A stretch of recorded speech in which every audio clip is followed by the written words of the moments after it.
the West, I believe that we have, fortunately, managed to articulate the principles of fair, iterated play better than any society has ever managed in the past. I don't believe that that's because there's anything particularly special about us, because I believe that the principles of fair play, as I said, even govern the behavior of rats. But knowing this, or even appreciating as a possibility, puts a new twist on two ideas. One is that you should be proud of your culture. It's like, no, you shouldn't be proud of your culture.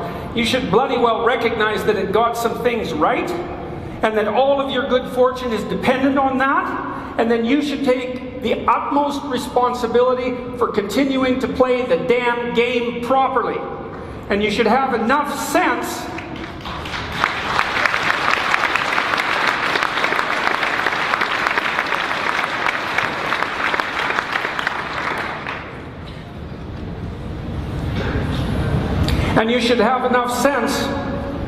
to be grateful for all the sacrifice that was made by all those people that came before you so that you could end up being the beneficiary of this eminently playable game. And so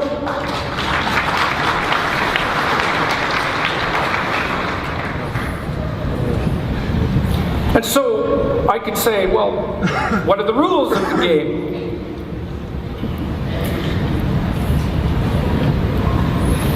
There's an idea in Genesis. This is the foundational story of Western culture. That being emerged from something like potential, from chaos, as a consequence of God's use of language, the Logos. Logos is the deepest idea of the West. And it means something like clear, competent, truthful, communicative endeavor. So there's an idea in Genesis that that's the spirit that God used to bring forth order from chaos at the beginning of time. When God employed the Logos to extract order out of being, out of chaos, he extracted habitable order and then pronounced that it was good. And at the same time, when God made human beings, he pronounced them made in the image of God, which means that human beings have the capacity, that Logos-like capacity, to speak habitable order into being out of chaotic potential. And the deep idea is that if you do that truthfully, then what you bring forth is good. That's allied very tightly with the principle of fair play.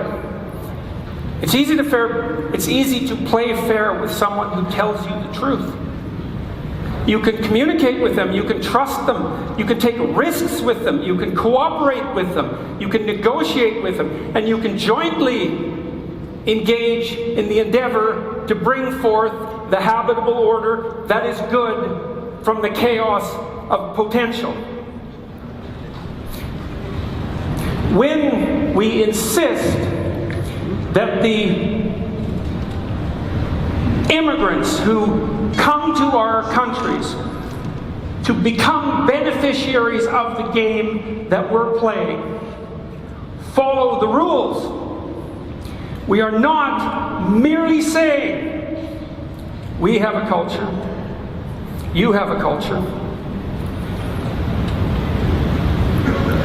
you're in our culture, so you should follow our rules.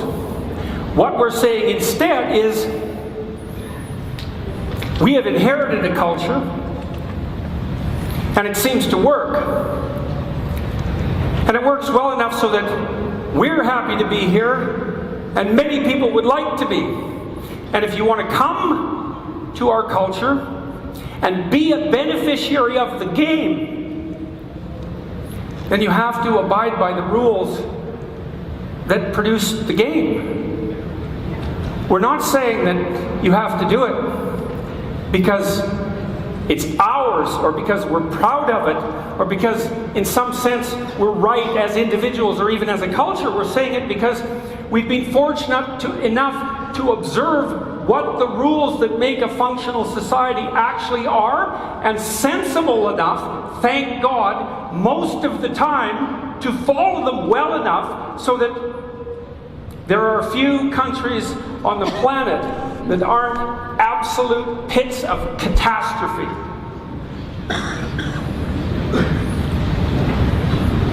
Now, I didn't know what to say about immigration when I decided to do this talk, but I don't think it matters, because there are many complex things that can be said about immigration, about many of the problems that face us, but there's a meta question, which is not how do you solve a difficult question, but how do you solve the set of all possible difficult questions? And the answer to that is quite straightforward. Speak the truth and play fair. And that works. And so I've been communicating that as diligently as I can for the last 3 decades, predicated on my observation that we got some things right, that we should do better with it even, and that if we transformed ourselves, each and every one, into better people, predicated on the observation of that core identity, that we would then become collectively the sort of people who could probably solve any problem that was put to them, no matter what its magnitude. And so what I was hoping to do today, to set off this discussion about identity and immigration in Europe in the 21st century, is to say, be the sort of people that can generate the proper solutions.